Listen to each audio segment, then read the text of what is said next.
Howdy folks, this is Checkers, and well, this of course is Oblivion, and I wanted to talk to you all today about, well, about being home alone in 2020, or well, being home at all. Many people right now are being asked to shelter in place, to stay at home, to engage in social distancing. And I see a lot of really strange things in the news. First off, as to why I might be even remotely qualified to talk about this, I've been social distancing and staying at home, and you could call me homebound for, well, 14 years now. Luckily for me, 14 years ago, Oblivion released. It wasn't all sunshine and joy, as I'm sure many people are now learning.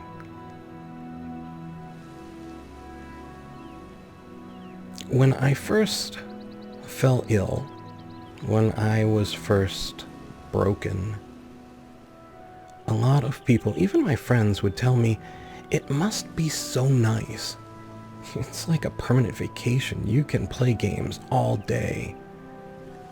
And I love games. But those words didn't help me.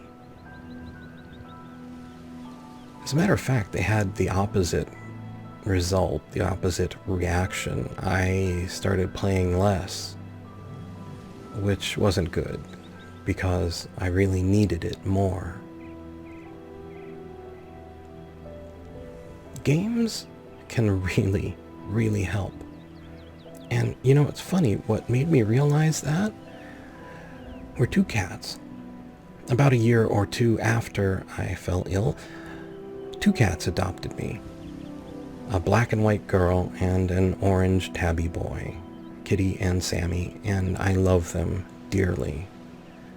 But when they first came home, they were destructive, and they bit and scratched.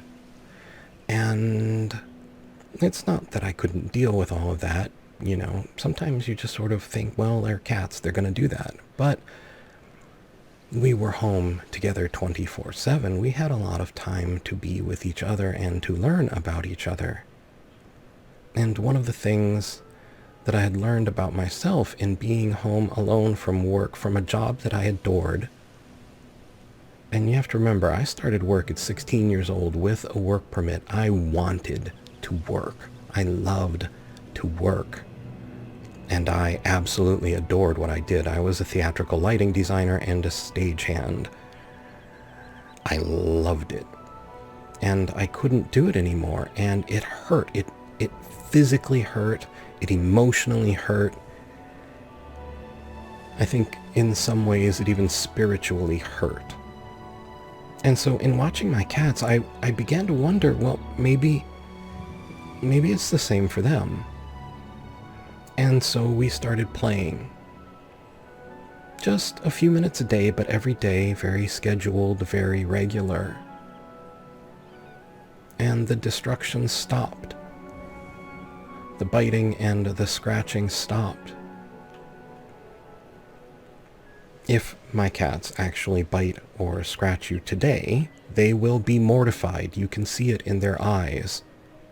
They almost gasp. They will wash your hand where they've accidentally and only accidentally bit and scratched you. My cats know how to apologize.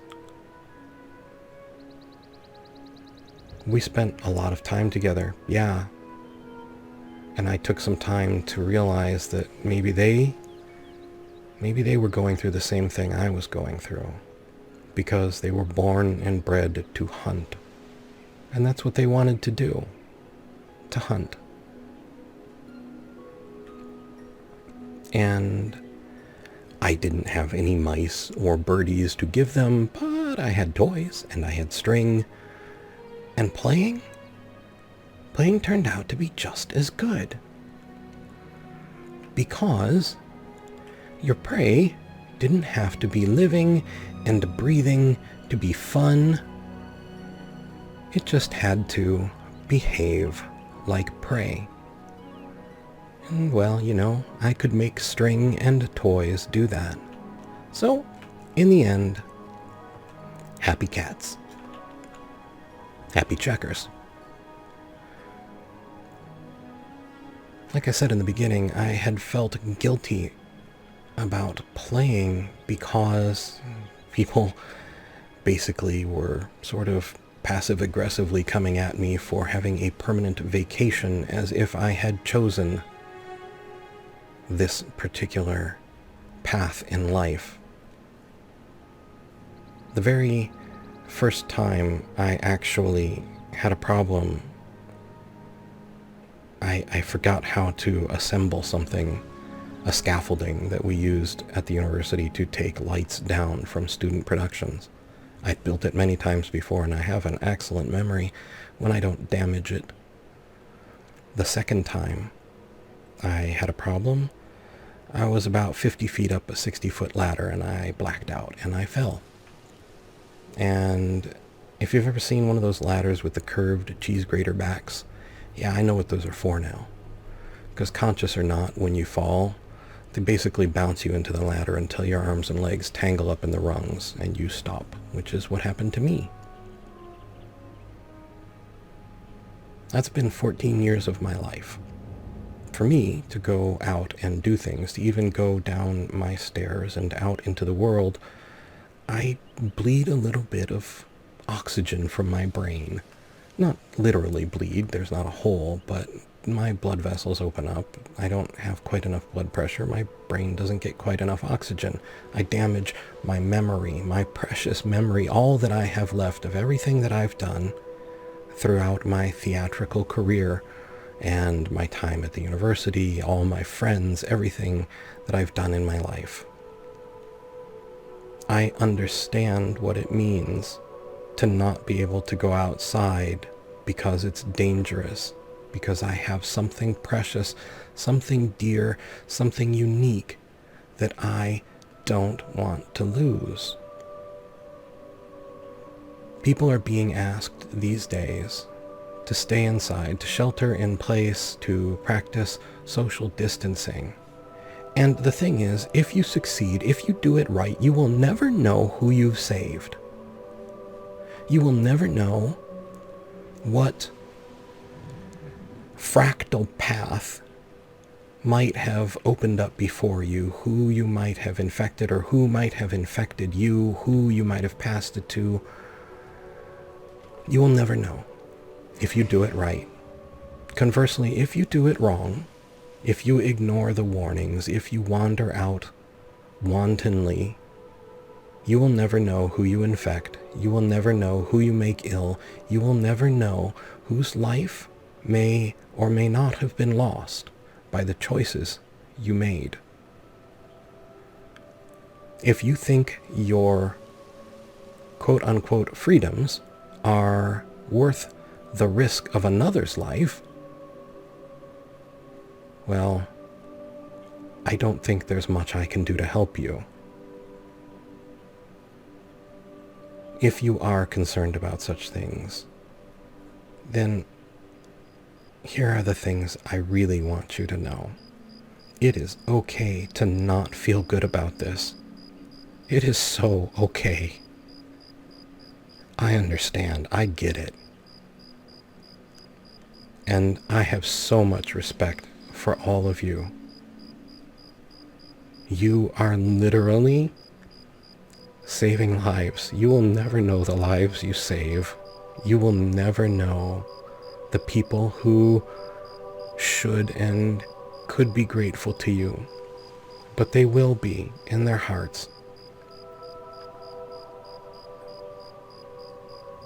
This is an unprecedented thing in our lifetimes. Maybe in small scales people have been asked to do this, but on this global scale, this is unprecedented. And I know it's scary. I know. I really do. For 14 years, I've had to give up going out to dinner and going to movies and going on dates and traveling. I loved to travel everywhere. I really get it. But the plus side is this. You are not me. You don't have to do this for 14 years. You will see a light at the end of your tunnel, and you will go out the other side.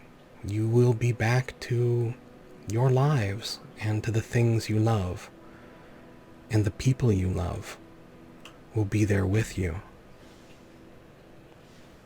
And people you've never met, people you will never know, will be there because you were careful, because you cared. Now, I saw there was a news publication, I don't remember exactly who it was, that was trying to remind folks that they don't need to feel bad about gaming. Part of the reason I told you the story about my cats, and part of the reason I play games and tell you stories about my own life, is because it is so okay to play. Now, I'm not going to say that parents have no control over what their children do. That's not my topic. My topic is this. You should never, and I mean never, feel guilty for playing. I mean, unless, you have a job, like you're the anesthesiologist and you are supposed to be monitoring your patient and you're playing Pokemon on your phone, you should feel guilty. That is stupid. That is 1000% stupid. But if you have set aside time to play and you play, you should not feel guilty at all. I don't care how old you are. I don't care what you do for a living, whether you are a man or a woman or trans or what have you. Every soul has the right to play, be they human or animal or what have you. We all live to enjoy our lives, to have goodness, to share that goodness, and to play. And playing lets us learn and practice and do things that in some cases hopefully we will never ever have to do or see in our lives. And well, I think games do a lot more good for us than the world is willing to admit right now. Give it another 20 to 50 years when there are actually people who don't ever imagine they should feel guilty for playing, and I think you will see the real studies on the real changes that gaming has on a human mind. How much better, stronger, faster it can make it. How much more compassionate, gentle, kind. People see destruction and they think that's all there is. As if cats destroying a toy mouse or toy bird make them only ever killers. We can be many things. We can be fierce and loving. We can be strong and gentle. We can be isolated and still loving. This is a hard time. It really is. I know.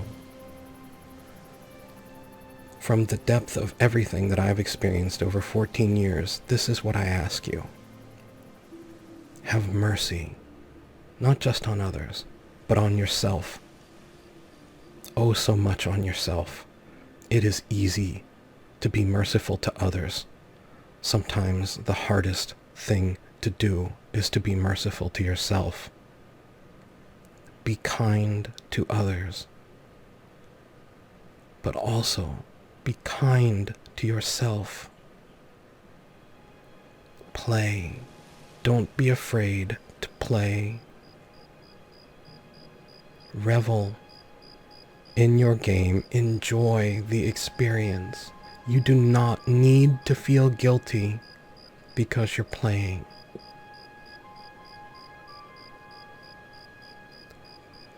You will never know the good that you've done, and that's okay. But you should know that you have done good. Thank you all so much for everything you're doing. It's okay to be afraid, but remember, the world is in this with you. You don't need to have faith in your government. You don't need to have faith in your politicians. But remember, you can have faith in humanity. As much as they do some amazingly crazy things sometimes, they have the biggest heart. Be gentle with yourself. Be gentle with others. Share the love. Pass it around.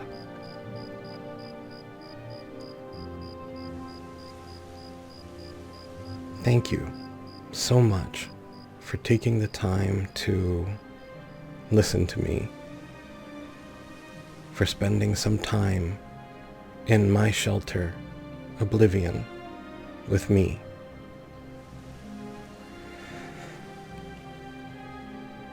If you take away one thing, let it be this: be kind to yourself. Be merciful to yourself. Thank you so much, and please take care.